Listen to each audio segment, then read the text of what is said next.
तेरी हो भी नहीं निकला सी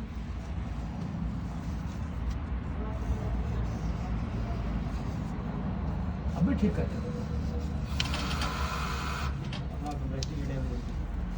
अभी ठीक कर अभी फ्राई कर दूंगा भाई कंप्रेसर हट गया बंदा काट दिया ये वहां कहूं थोड़ी यार बेटा अरे आई बोल रहा ये पे लगे हां यार दे यार